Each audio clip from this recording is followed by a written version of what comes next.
નમસ્કાર, સંદેશ ન્યૂઝના ડિજિટલ પ્લેટફોર્મમાં આપનું સ્વાગત છે અને હું છું આપની સાથે માલવી. જીપીએસસીમાં વર્ગ 1 અને 2ની ભરતીની તૈયારી કરતા ઉમેદવારો માટે મહત્વના સમાચાર સામે આવ્યા છે, જેમાં જીપીએસસીમાં વર્ગ 1 અને વર્ગ 2માં ભરતીને લઈને નવા નિયમો સામાન્ય વહીવટ વિભાગે જાહેર કર્યા છે. હવે નવા નિયમની વાત કરીએ તો જીપીએસસી વર્ગ 1 અને 2ની ભરતી પરીક્ષામાં પ્રિલિમ અને મુખ્ય એમ બે ભાગમાં પરીક્ષા લેવામાં આવશે. ઉમેદવારે મુખ્ય પરીક્ષા આપતા પહેલા પ્રિલિમ પરીક્ષામાં પાસ થવું આવશ્યક છે. આ સિવાય પ્રિલિમ પરીક્ષામાં ઓબ્જેક્ટિવ પ્રશ્નોના જવાબ આપવાના રહેશે, જ્યારે મુખ્ય પરીક્ષામાં પરીક્ષા આપવાની સાથે ફિઝિકલ ટેસ્ટ એટલે કે પર્સનાલિટી ટેસ્ટ આપવો પડશે.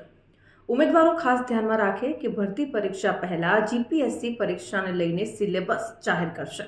ઉમેદવારના ઓર્ડર પ્રેફરન્સ સહિતના નિયમોને લઈને ગેઝેટ જાહેર કરવામાં આવશે. ગુજરાતી અને અંગ્રેજી એમ બંને ભાષામાં પરીક્ષા લેવામાં આવશે. 1 ફેબ્રુઆરી 2025ના રોજ જાહેરાત વર્ગ 1 અને 2ની ભરતીની કરવામાં આવી હતી, જેને ફેબ્રુઆરીના અંતિમ સપ્તાહમાં રદ પણ કરવામાં આવી હતી. અને હવે સામાન્ય વહીવટ વિભાગ દ્વારા ભરતીને લઈને આ નવા નિયમો જાહેર કરવામાં આવ્યા છે.